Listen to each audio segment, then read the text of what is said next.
Hola devs, ¿cómo están? Espero que se encuentren muy bien. El día de hoy les traigo un video acerca de fundamentos de JavaScript que tú debes de saber para poder empezar a utilizar los frameworks de ese lenguaje, tales como React, Angular, Vue, Express, etc. ¿Ok? Es importante que sepas los conceptos que les voy a explicar más adelante, ya que pues esos conceptos se utilizan día a día en estos frameworks. ¿Ok? Entonces vamos a empezar. Bien, para este tutorial voy a tener del lado izquierdo lo que es el editor de código y del lado derecho voy a tener un navegador, ok, mi navegador, donde se va a mostrar el código que estoy escribiendo en el lado izquierdo, ok. Esta es una página HTML básica, no tiene nada en el cuerpo, solamente tiene pues el script que enlaza a ese archivo, así que bueno, vamos a empezar. En JavaScript existen tres tipos de variables: var, let y const. Cada una de ellas cuentan con ciertas características que hacen diferenciar una de las otras.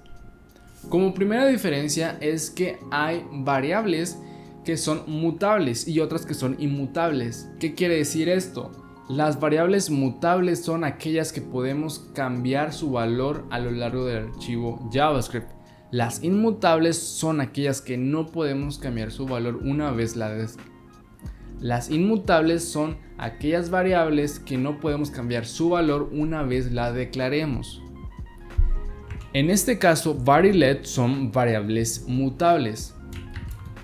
Si yo pongo var fruta y pongo fresa y posteriormente no sé, pongo otra vez var, bueno, en este caso fruta y pongo uva, no me va a dar ningún error. Ahora vamos a visualizar esta parte. Voy a imprimir fruta.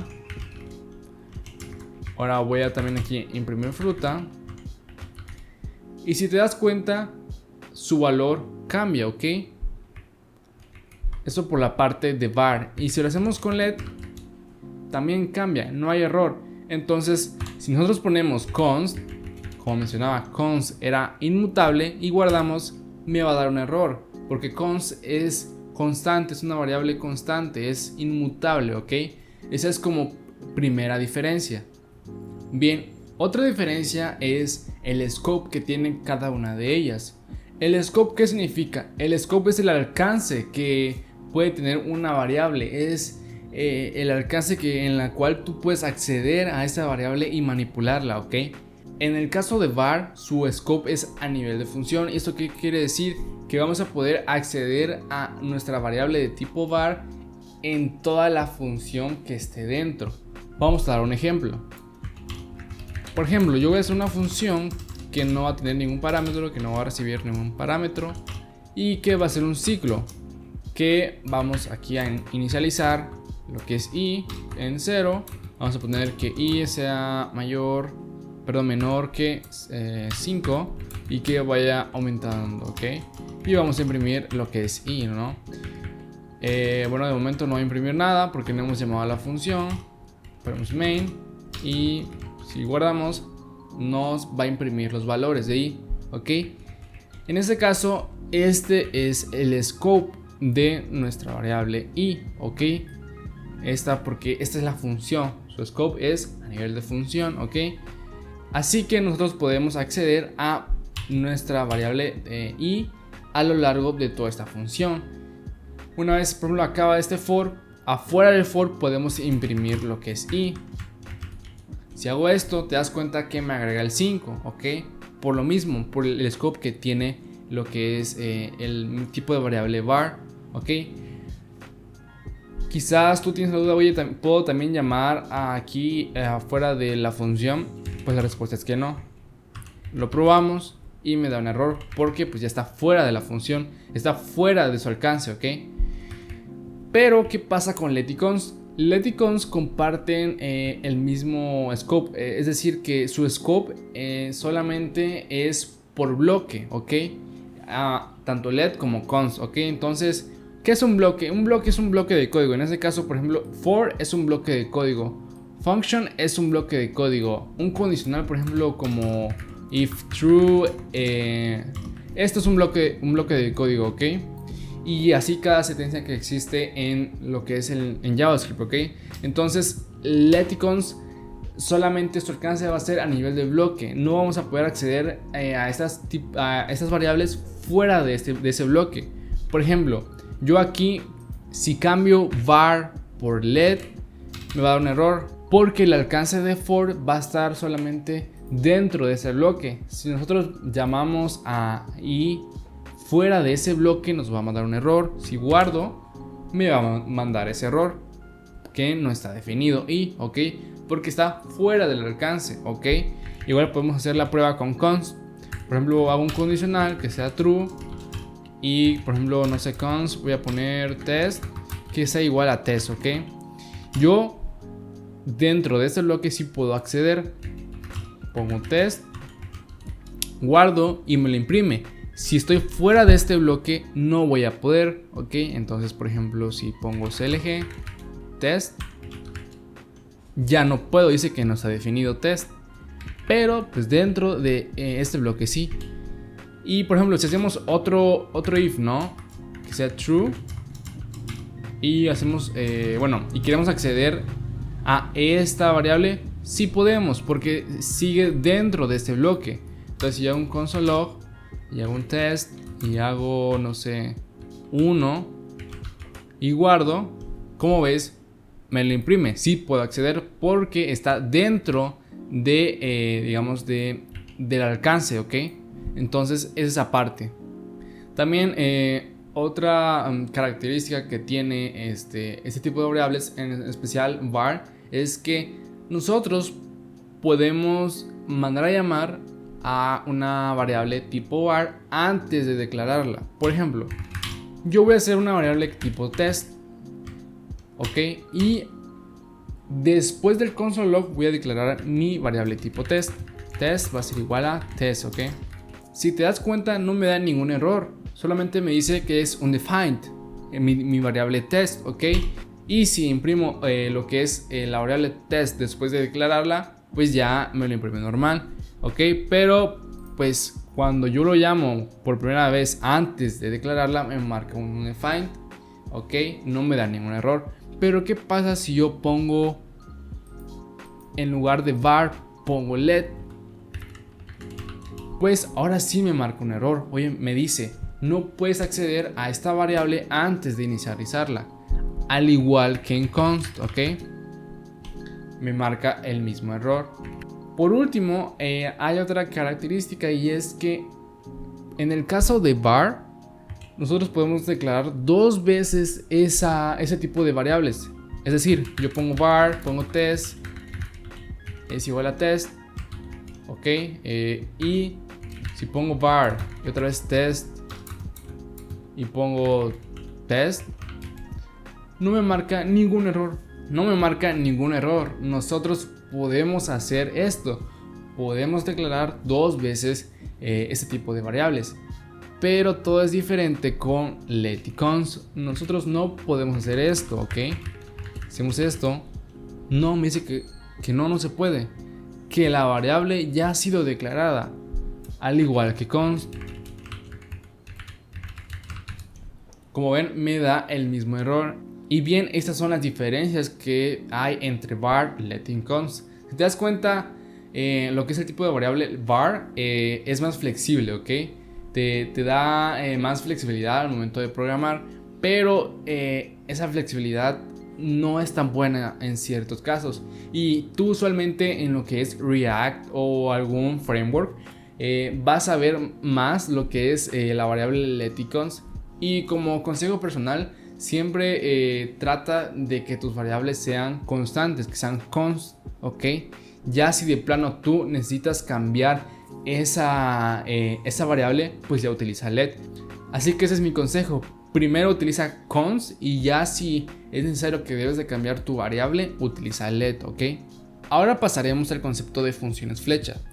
En JavaScript nosotros podemos declarar una función de la siguiente manera. Function, el identificador de la función, le ponemos paréntesis y aquí dentro ponemos los parámetros que se les va a pasar y aquí dentro ponemos la lógica.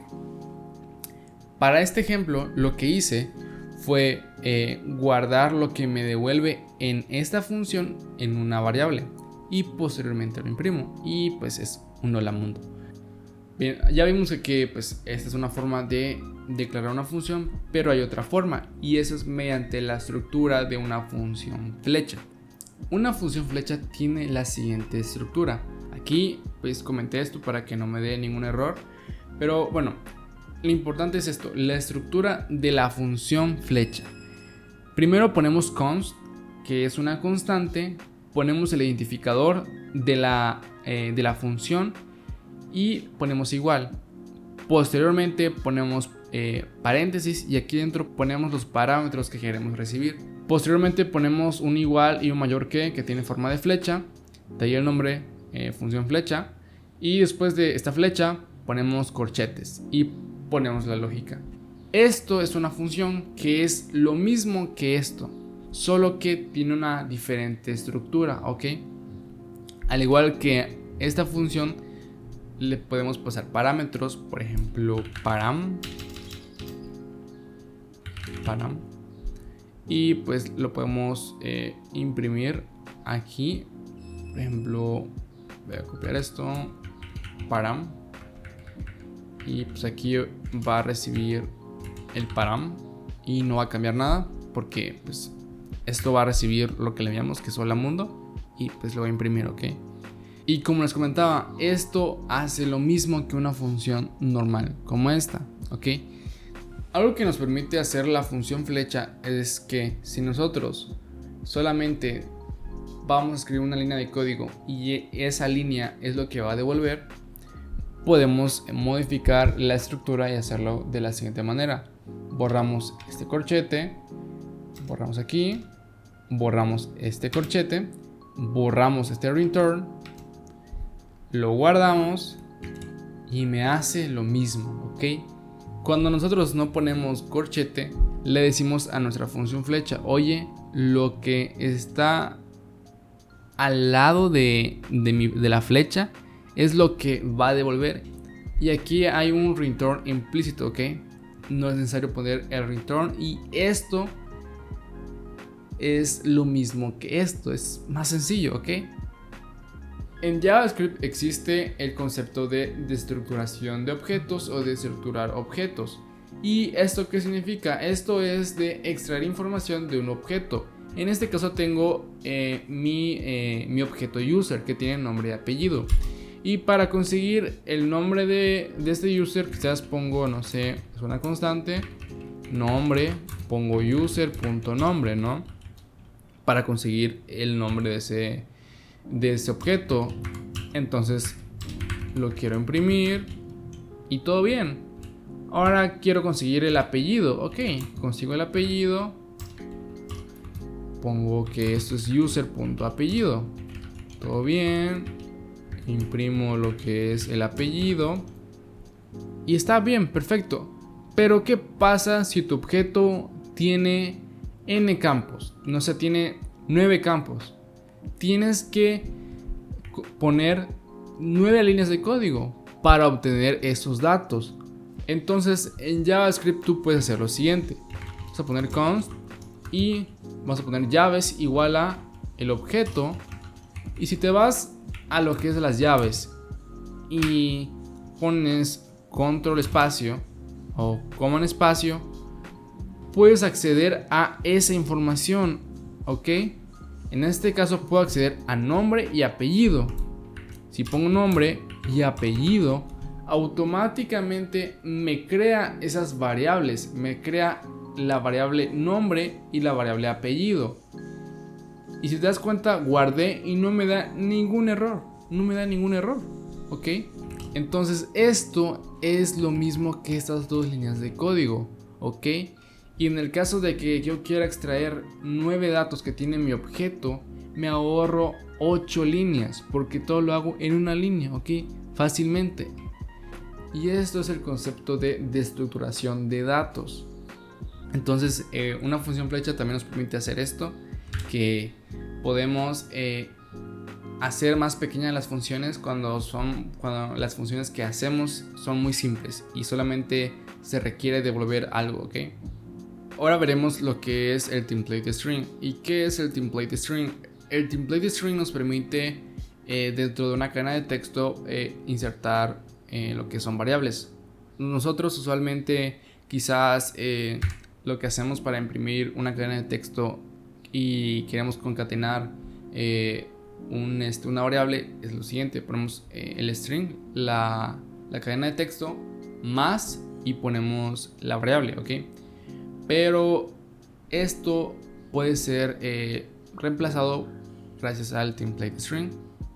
Y vamos a borrar esto, y lo que pondremos es algo que le llaman backtick. Es lo que es la comilla inversa, y podemos poner: a mí me gusta la, ponemos signo de peso, corchetes, ponemos la variable, guardamos y mira, nos devuelve lo mismo. Entonces el template string nos permite concatenar una variable en una cadena de texto de la siguiente manera, y te das cuenta que en cuanto a legibilidad del código, pues es mejor, ¿ok? Ahora pasaremos al concepto de una función callback, pero antes de explicar ese concepto quiero explicarles qué hace el código que está en pantalla. Bien, aquí declaro dos funciones sencillas. En una función devuelvo un usuario, que pues es este usuario, y es devuelto aquí. Y en la otra función imprimo un usuario que es pasado, ¿ok? Y hasta el final lo que hago es en una variable almaceno el valor que me devuelva esta función devolver usuario, ¿ok? Y esta variable lo paso en la función imprimir usuario, y pues como resultado es esto, es el mismo usuario, ¿no?, que creo aquí. Esta no es la única forma de obtener un usuario y después imprimir ese usuario. Hay otra forma, y para eso necesitamos implementar lo que es el concepto de una función callback. Que una función callback es una función que se pasa a otra función como argumento, ¿ok? Que luego se invoca dentro de la función externa para completar algún tipo de rutina o acción. Ok, así que para implementar este concepto, lo que vamos a hacer es vamos a modificar esta función, y nuestra función callback va a ser esta, la de imprimir usuario. Ok, así que vamos a empezar a modificar esta función, y como mencionaba antes, la función callback la vamos a pasar a otra función. Entonces, por ejemplo, vamos a borrar esto, y supuestamente tenemos que llamar esta función y pasarle nuestra función callback, que es imprimir usuario. Ok, y esta función tiene que recibir el callback. Entonces modificamos aquí y ponemos callback. Esta va a ser la función callback, y la función callback tiene que ser invocada dentro de esta función. Entonces veamos, llamamos a callback y aquí la invocamos, y para este caso necesitamos pasarle un usuario. Entonces ponemos un user, y si guardamos verán que el comportamiento es el mismo al anterior. Me imprime mi objeto user, ok. Entonces, recapitulando, devolver usuario recibe esta función, y esta función es llamada dentro de devolver usuario, ok. Con esto cumpliendo las características de una función callback. No es una regla general declarar la función callback antes de ser pasada como argumento.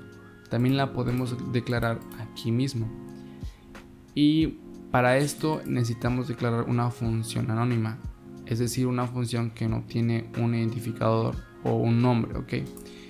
Así que voy a borrar esto, y la función anónima puede ser declarada ya sea con la estructura de la función clásica o de una función flecha. Lo haré de ambas maneras. En este caso voy a empezar con la manera de declarar una función clásica, que es function, y después de esto estamos acostumbrados a poner lo que es el identificador, ¿ok?, de la función, pero como es una función anónima no lleva nombre. Entonces omitimos esa parte y ponemos lo que es los paréntesis, donde aquí adentro van a ir los argumentos que necesitamos. En este caso necesitamos el argumento user, y posterior a esto ponemos lo que es los corchetes. Y aquí ya ponemos la lógica, que en este caso la lógica es imprimir el usuario que se le va a pasar. Si guardamos, el comportamiento es el mismo, ¿ok? Ahora con la función flecha, lo que debemos hacer es borrar esa parte y poner el igual y mayor que la flecha, ¿ok? Si guardamos, lo mismo, la salida es el usuario, ¿ok? Ahora, esta es una forma en la cual los callbacks son implementados, pero también existe otra forma, y es que aquí cuando es llamado el callback dentro de la función externa, también se le pasa otros argumentos, y dentro de esos argumentos está un argumento el cual indica si hubo algún error o no. Esta es una forma de implementar el concepto de función callback, ¿ok?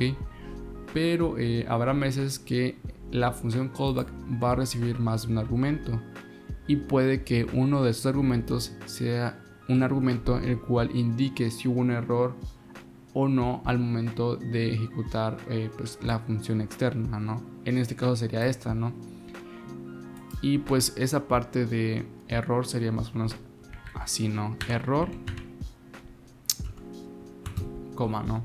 Entonces el error va a ser el primer parámetro que se pase, y pues aquí ya tú tendrías que implementar esa parte de validar si hubo un error o no. Por ejemplo, si hubo un error,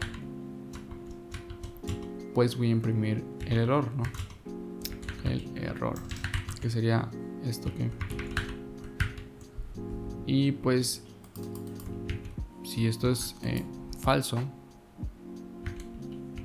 me va a imprimir lo que es el user, ¿ok? Pero para eso tenemos que modificar la función que va a recibir mi callback, ¿ok? En este caso voy a modificar esta función, y en lugar de devolver un usuario por default, va a devolver un usuario por ID, ¿ok? Entonces esta función lo que va a hacer es va a recibir un ID y un callback, ¿ok? Este argumento ID lo vamos a usar para poder encontrar un usuario con ese ID. Entonces para eso tengo que modificar esa parte. Acabo de modificar lo que es esta variable, y ya no es user, y ahora es users, y es un array de varios objetos, y le agregué el elemento ID, ¿ok? Entonces, como decía, esta función va a recibir un ID y un callback. El ID nos va a servir para comparar el ID de estos usuarios, ¿no? Ahora lo que falta es implementar la parte de buscar dentro de esta array un ID que sea similar al ID que se nos ha pasado. Si encuentra un usuario con el mismo ID, pues será devuelto, si no, pues nos va a devolver un defined.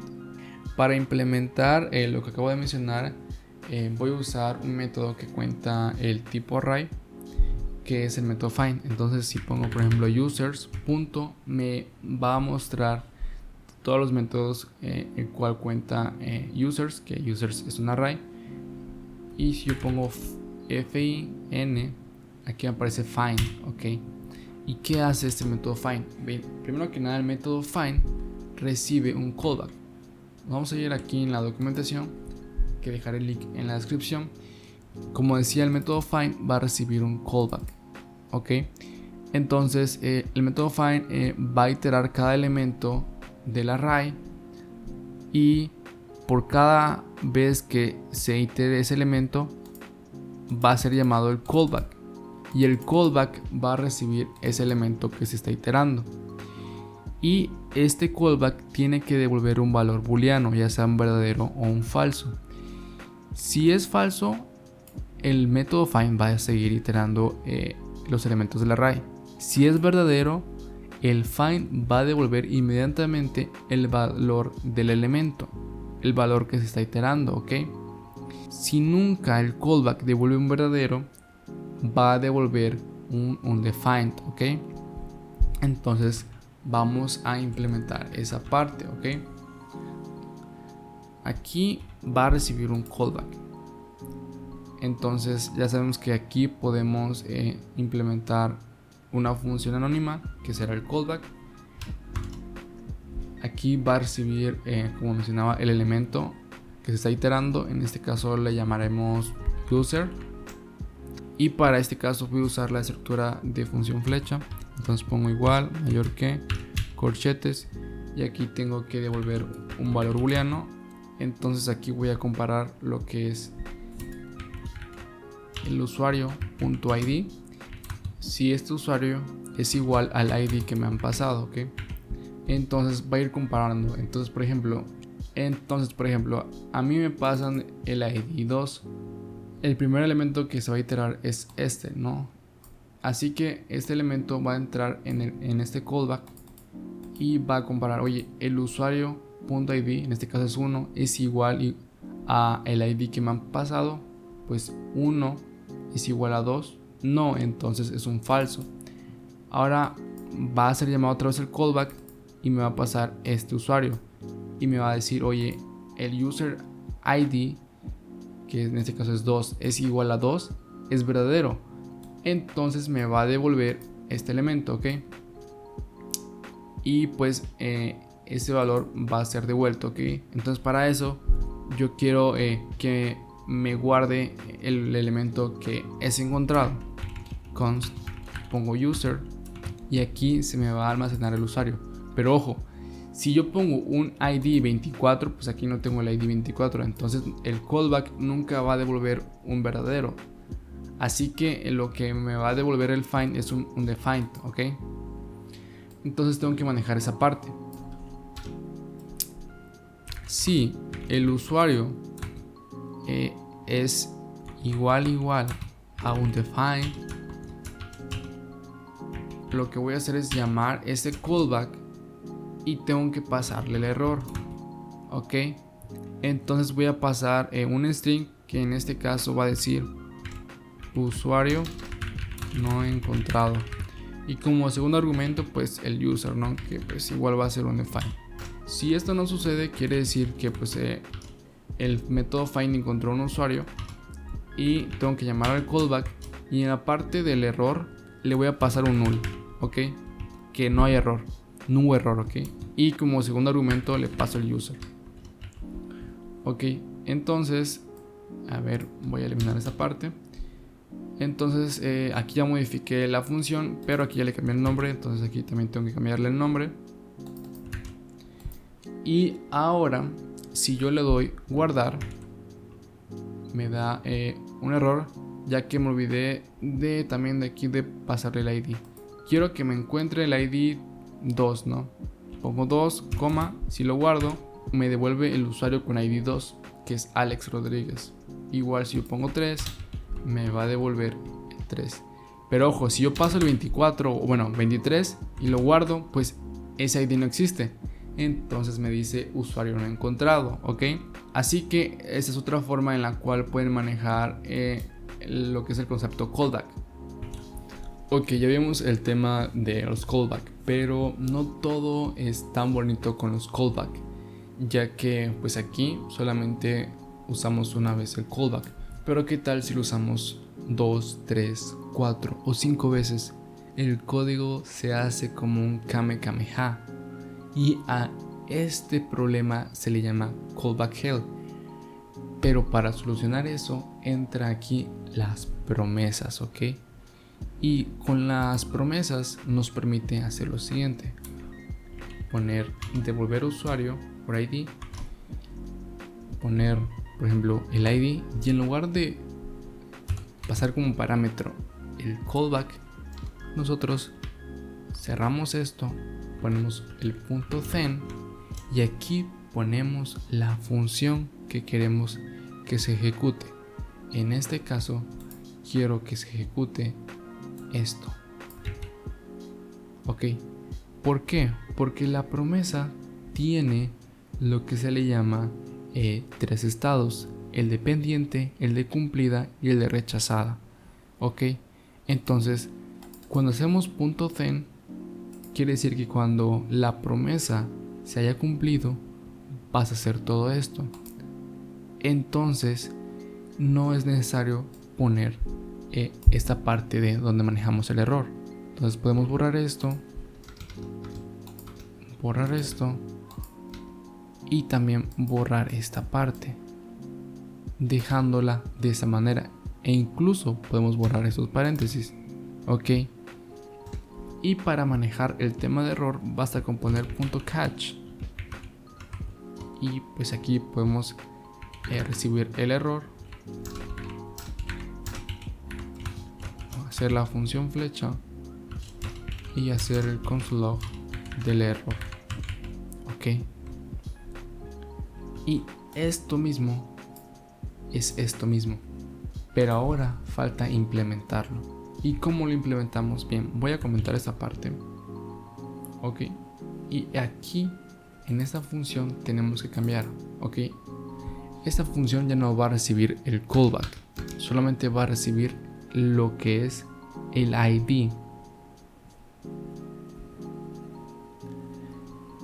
Ok, y esta función ya no va a devolver todo esto.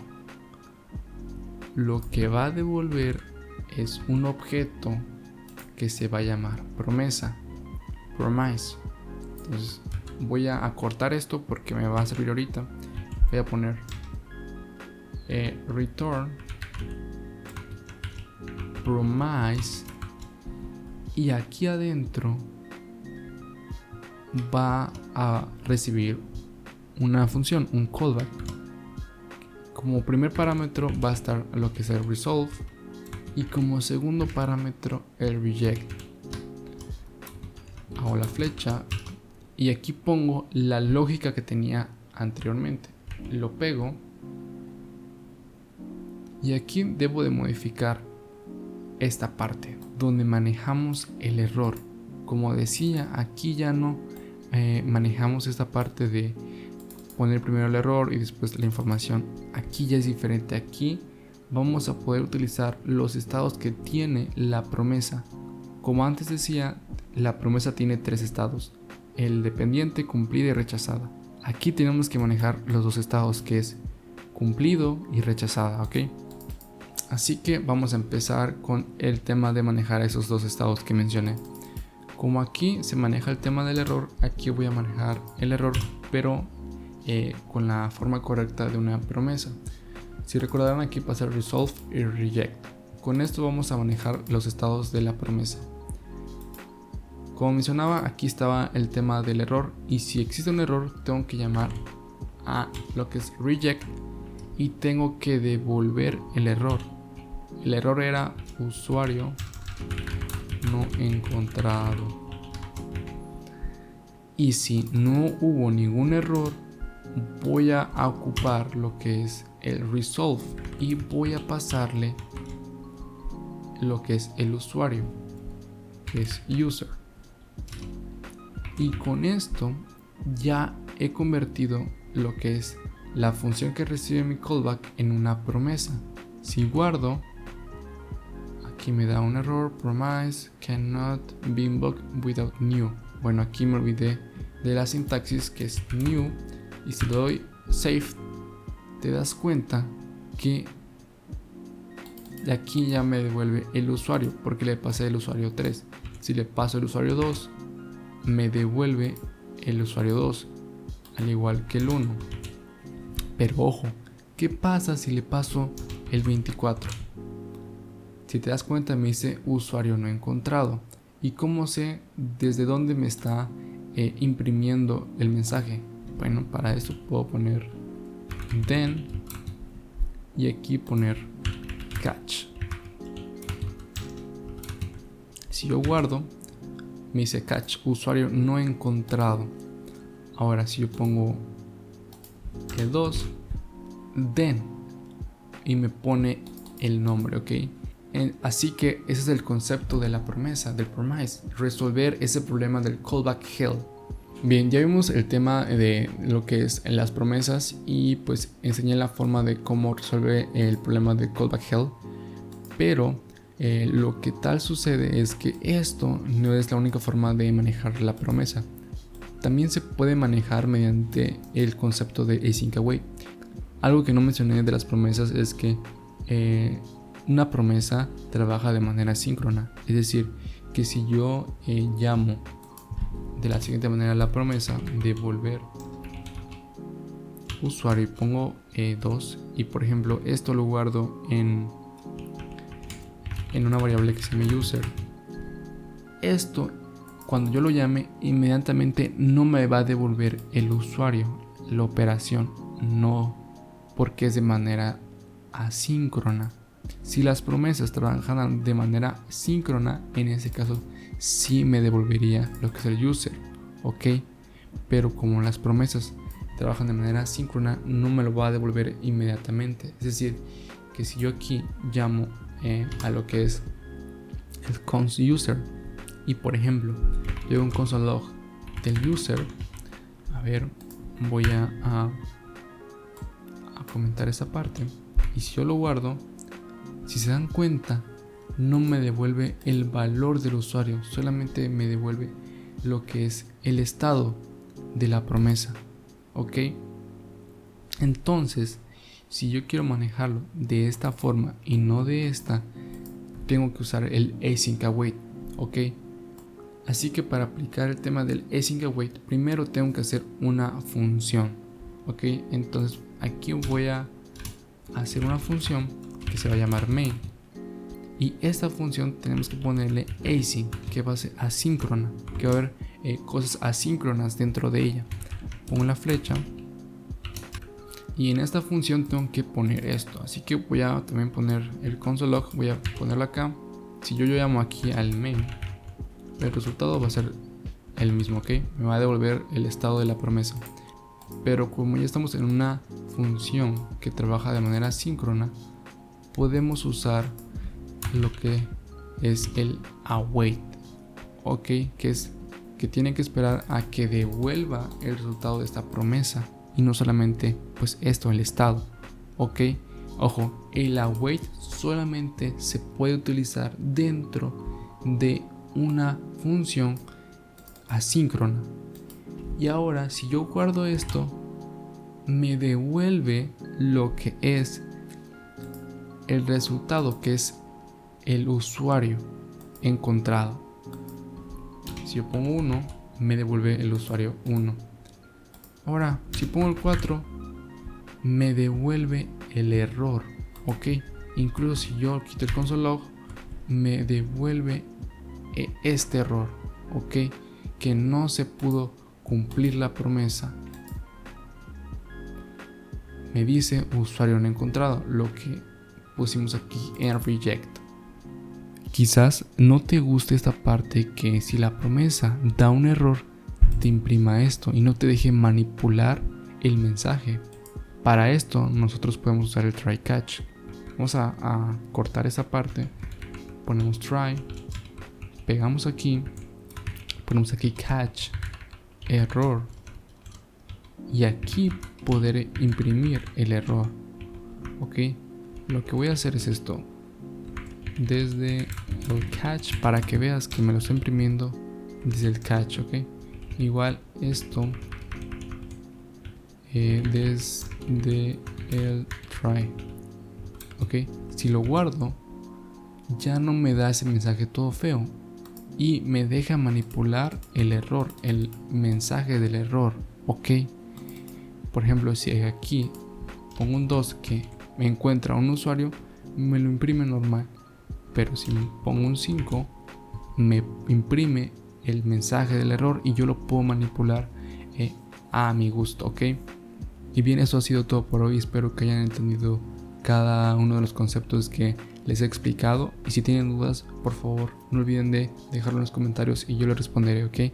No olviden de suscribirse y darle like. Nos vemos.